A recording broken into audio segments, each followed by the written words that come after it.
How to fix Epic Games error code LS-0006. 1. Check the internet connection. 2. Check if Epic server is down. 3.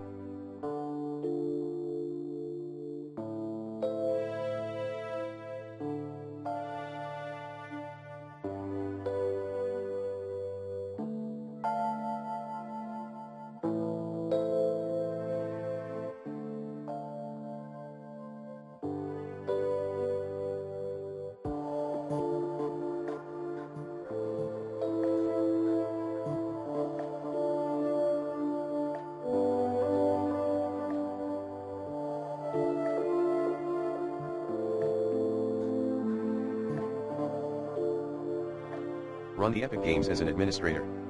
4.